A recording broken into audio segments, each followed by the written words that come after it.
The National News Desk, locally covered, nationally connected. Chicago, we've already made a lot of progress despite fighting from the government. Progress being made in the Windy City, but new threats arise. Who's behind targeting of ICE agents in Chicago? And this introduces a new risk to aviation. Air traffic controllers are supposed to mitigate risk.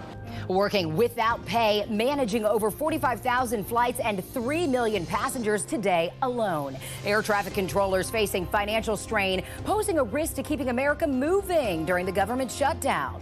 And then a Halloween season for the ages. Just how much money are Americans expected to spend on the spooky holiday this year? Good evening. I'm Taylor Murray. Welcome to the National News Desk, America's News Now. Right now, the U.S. Senate is holding votes again to reopen the federal government. On the floor is the Clean House Pass continuing resolution that will fund the government agencies until the end of November. Also being considered tonight is the Democratic counter proposal that adds subsidies and additional spending for health care related items. This bill would not immediately end the shutdown because it would need to then be passed by the Republican-held House. Speaker Johnson says he would not address health care issues until the shutdown is over. Both sides continue to point the finger to the other to end the stalemate. We want to reopen the government. We want to make sure that our hardworking federal employees and civil servants get paid. But we also have to address the Republican health care crisis. And the American people clearly know who shut the government down. Republicans control the House, the Senate, and the presidency. We're not playing games. They're playing a game. We're not. The strategy is to do the right and obvious thing and keep the government moving for the people. President Trump said over the weekend in a Truth Social post, military members will get paid tomorrow by redirecting other funds. Homeland Security Secretary Kristi Noem likewise says members of the Coast Guard are also getting their paychecks due to funding from the big, beautiful bill that was signed into law over the summer. Other federal employees, however, are not in line to be paid until the shutdown ends. And we'll have much more on the fallout of these funding lapses in a little bit. In other news now, more than 15 million people are under flood alerts in California due to a rare October storm slamming the southern part of the state. Heavy rain and strong winds led to several reported rock slides and car crashes on highways today. And there were multiple rescues out of the Los Angeles River and at least 2 tornado warnings. Dozens of homes had to be evacuated. Well, communities in the mid-Atlantic and the Northeast are now cleaning up damage from a nor'easter that pummeled the region over the past few days. It led to at least 3 deaths. Tropical storm force winds were reported in several states, and multiple people were rescued from floodwaters. The nor'easter also caused flight disruptions. The storm has finally moved offshore. 1 woman has died and 2 people are still missing in western Alaska after the remnants of Typhoon Halong brought hurricane-force winds and storm surge over the weekend. Authorities say more than 50 people were rescued. Floodwaters swept entire homes away and strong winds knocked out power. Officials say it'll be a long road to recovery for the remote villages as winter approaches. President Donald Trump welcoming Argentinian President Javier Milei into the White House today. Today's bilateral meeting comes after the Trump administration announced a $20 billion currency swap agreement with Argentina's central bank. But Trump says the economic support is contingent on the upcoming elections in Argentina. We're going to work very much with the president. We think he's going to win. He should win. And if he does win, we're going to be very helpful. And if he doesn't win, we're not going to waste our time because you have somebody whose philosophy has no chance of making Argentina great again. Argentina is set to hold midterm elections for its legislative body later this month. Milei himself is up for re-election in 2027. As President Trump gets closer to Argentina, there is more escalation in the trade war with China. New port fees have just kicked in with new warnings about what it could mean for us. National correspondent Christine Frizzell breaks it all down. From U.S. fighter jets to submarines to cell phones to electric cars, the uses for rare earth minerals are widespread, which means the demand for them is as well. China's announcement last week it would impose severe restrictions on its rare earth minerals beginning December 1st came as a shock, including not allowing them to be used by foreign militaries. As of now, the U.S. gets about 70%, from China. This is China versus the world. They have pointed a bazooka at the supply chains and the industrial base of the entire free world. And, we're not going to have it. In response, a threat by President Trump to add a 100% tariff on China on November 1st, while his tone then shifted with this post, pledging all will be fine. The USA wants to help China. Still, new port fees just kicked in Tuesday, each country collecting additional money on the other's vessels, sparking fears of a new chapter in the contentious trade war between the two largest economies in the world. They don't deserve the normal trade relationship status. They are not a developing country. They are leveraging everything they possibly can against the United States and the world order that we have benefited from. With fears growing, China will weaponize the markets it controls. Some China experts argue the U.S. should use its upper hand where it can. China's never been more export dependent in its history. They absolutely cannot replace the U.S. market. Also, we supply some stuff that they can't get elsewhere. So when you add it all up, we've got much more leverage than China has. Still, as of now, President Trump is still slated to meet with Chinese President Xi Jinping at a summit in South Korea later this month. But that, too, could be threatened if moves aren't made by both sides to de-escalate, Taylor. So, Christine, what exactly are the options for the United States moving forward? Well, top officials like Treasury Secretary Besson say, they're keeping some of those plans close, especially ahead of that meeting.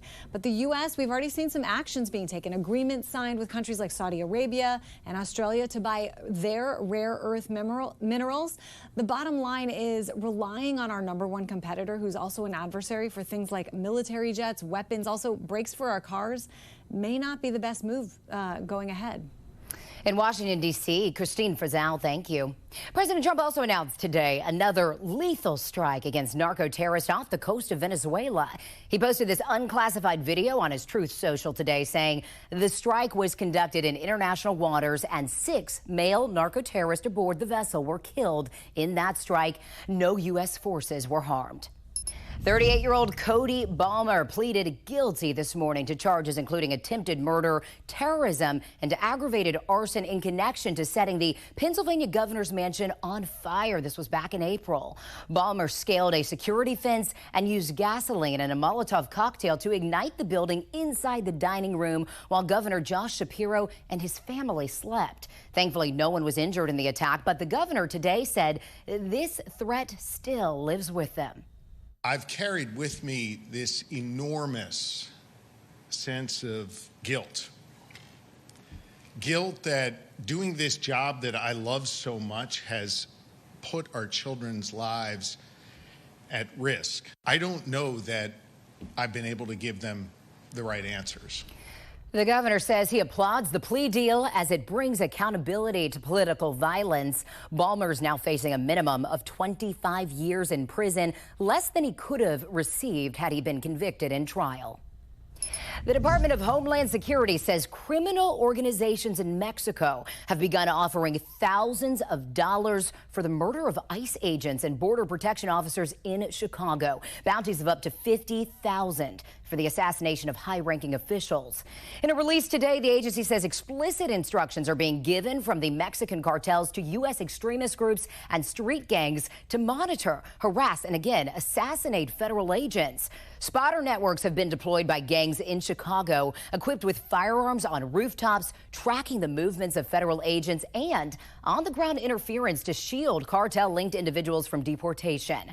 Secretary Kristi Noem says the agency will not back down from these threats, and DHS is asking for the public's help in reporting any suspicious activities or people to their tip line or via the ICE website.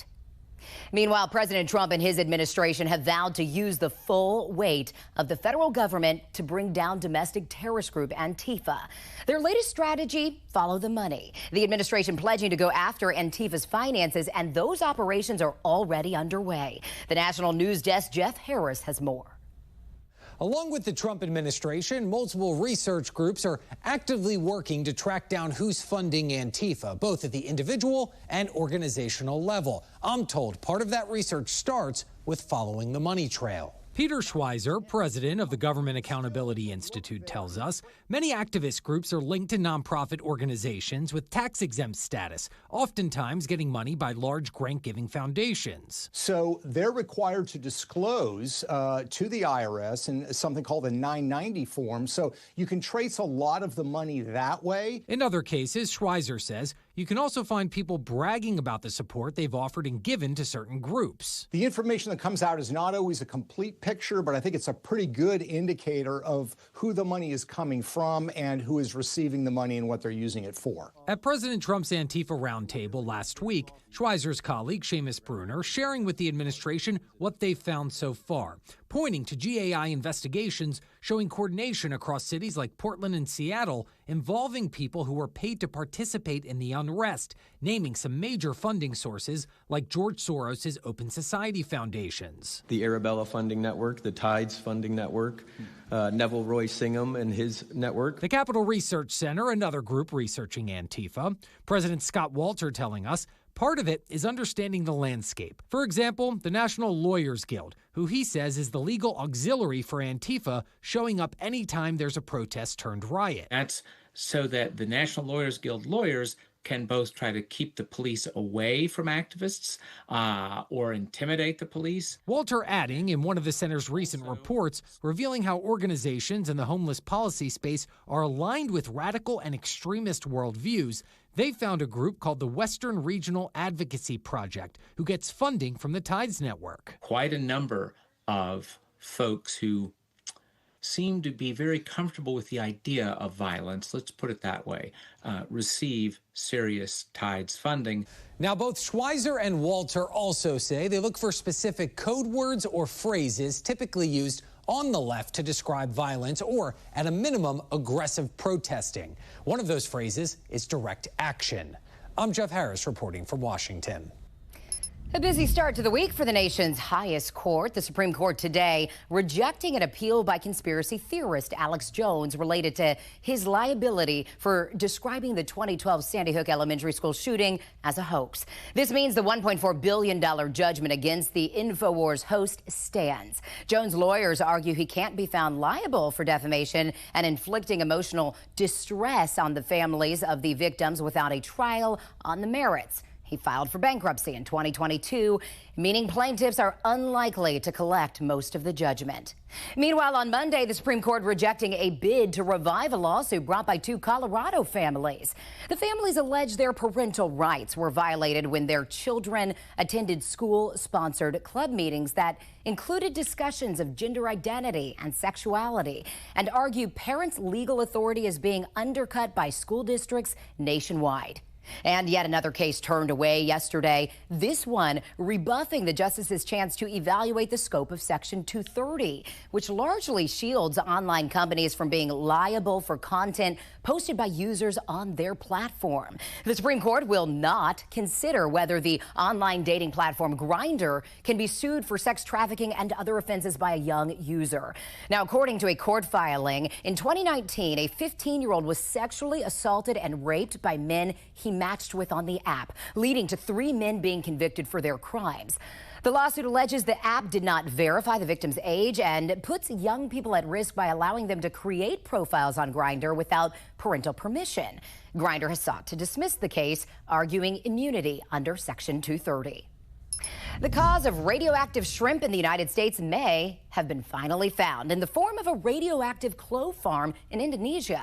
The government spokesman in Jakarta said they have opened an investigation of a farm that shipped spices contaminated with cesium-137 to the United States. The FDA says they found the contamination in a test of samples and also identified contaminated shrimp last month, also from Indonesia. The investigation is ongoing, but for now, these cloves are not being sold or shipped to the U.S. Coming up, a birthday gift received posthumously. The late Charlie Kirk receives the Medal of Freedom. More from the White House. Then a new healthcare strike, how many walked off the job and how long this workers' dispute is expected to last. Plus, how Jewish and Palestinian Americans are reacting to the peace deal in Gaza. We'll be right back.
Today, on what would have been Charlie Kirk's 32nd birthday, President Donald Trump posthumously awarded the conservative activist the Presidential Medal of Freedom, presenting the award to his widow.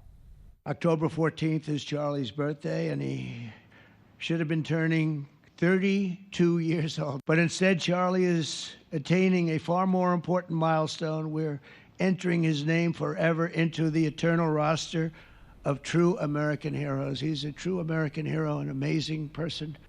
Kirk was killed last month while speaking at a college in Utah. According to the Library of Congress, the Presidential Medal of Freedom is the government's highest civilian honor. It's typically given to people to recognize a lifetime of major achievements in the arts, public service, or other fields. Israel is reportedly accusing Hamas of violating the ceasefire just days into it. According to the Associated Press, citing anonymous sources, Israel says it's cutting the number of trucks bringing aid into Gaza in half because Hamas is not returning the bodies of the deceased hostages fully fast enough. Neither Israeli nor Hamas officials have immediately commented, but just 4 bodies out of 28 have been returned. Also, Reuters reports that re-emergent Hamas fighters are demonstrating their grip by executing men in the street today in Gaza. President Trump is now promising to disarm Hamas if they don't do it themselves. But we have told them we want to disarm, and they will disarm. And if they don't disarm, we will disarm them. And it'll happen quickly and perhaps violently. But they will disarm. Do you understand me? In a post to his Truth Social platform today, President Trump says, quote, phase 2 begins right now, while acknowledging that the bodies of all the hostages have not been returned to Israel as promised. Over 30,000 Kaiser Permanente nurses and other healthcare employees are now on strike in California. The union said it is the biggest strike in its history. Employees are unhappy about pay. They say they're unhappy about staffing and patient safety. The union said it tried to reach a fair agreement. Kaiser said it offered a pay increase that was already above market rates. The strike is scheduled to last 5 days. The FAA has reported staffing shortages in air traffic control towers amid the ongoing government shutdown, leading to delays and disrupting air travel. Now, organizations representing air traffic controllers working without pay to keep America moving are pleading with lawmakers to reopen the government. They say the job is already stressful enough. And this introduces a new risk to aviation. Air traffic controllers are supposed to mitigate risk. Air traffic controllers ensure that risk is out of the system so that those who fly and those who we serve, that they are safe. And this brings a risk where their focus is now on, when I get off my shift today, do I have to go and drive Uber tonight? And this turbulence hitting air travel in the short term due to the government shutdown, compounded with a long-term pilot shortage, could reshape the industry. The National News Desk, Angela Brown, is breaking down the challenges ahead. Air traffic is back near pre-pandemic levels, but the number of trained pilots is not keeping pace.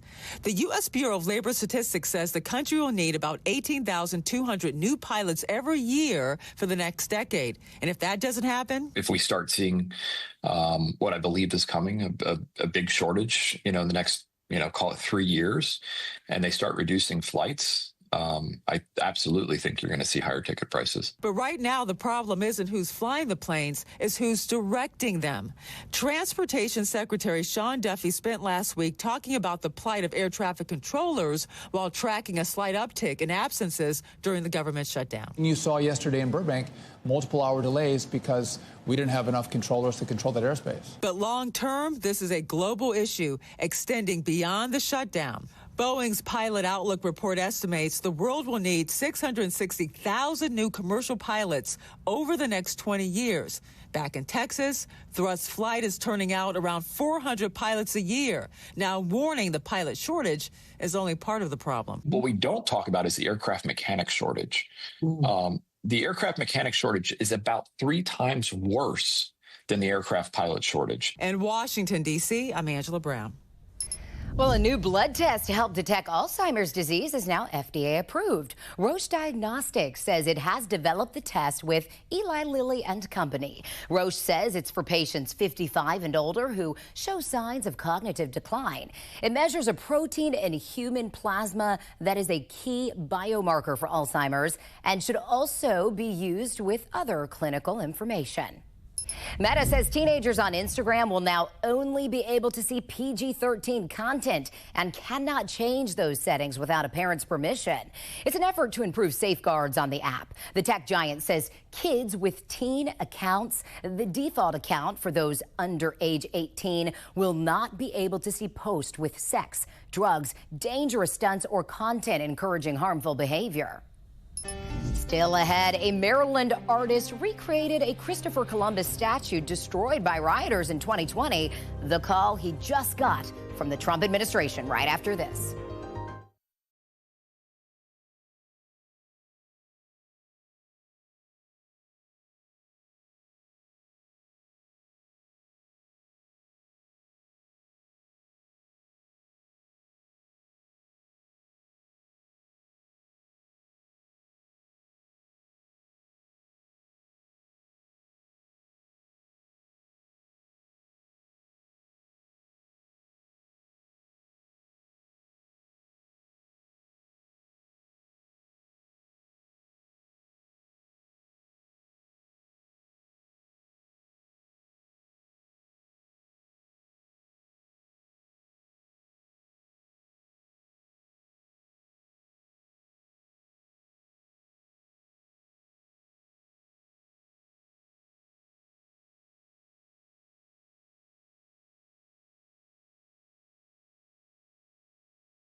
We have reporters all across the country in your neighborhoods covering issues that matter to you. We are taking the pulse of America, and we start in Washington, where local Jewish and Palestinian people react to the Gaza peace deal.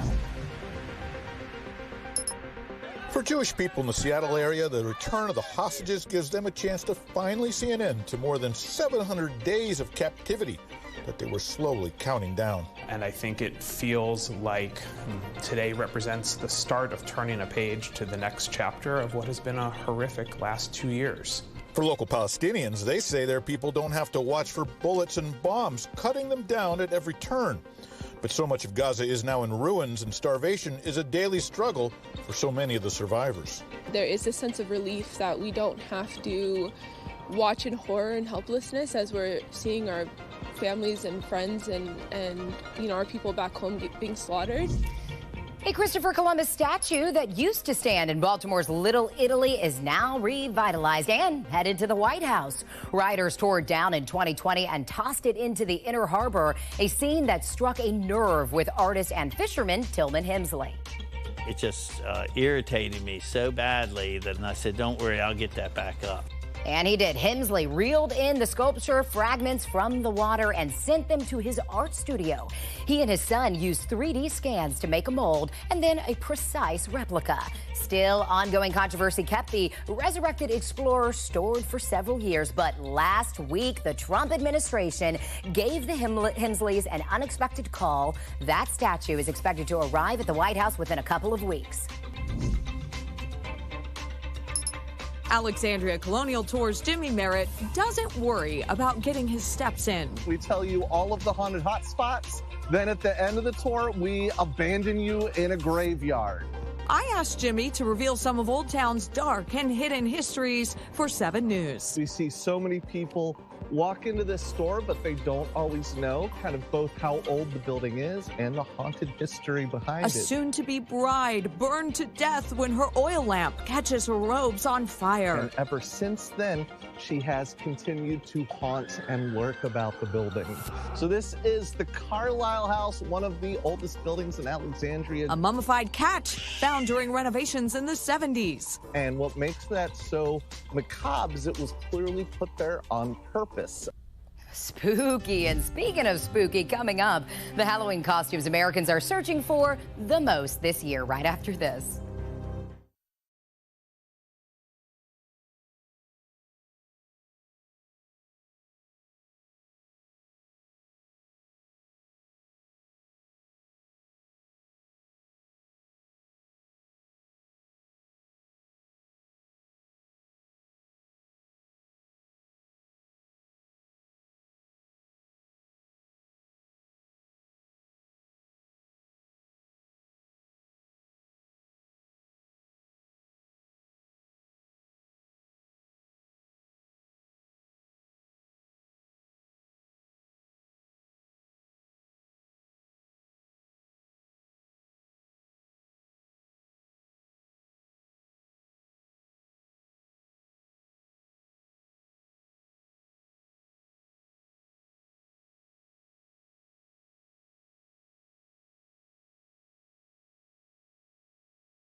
The most searched for Halloween costumes for 2025 have been revealed. According to a Google analysis, the top of the list is dominated by 5 characters from the Netflix film K-pop Demon Hunters. Have you heard of it? Also, witches Elphaba and Glinda from the movie Wicked, of course, also making the list. And consumers are expected to spend over $4 billion on costumes alone this Halloween, per the National Retail Federation.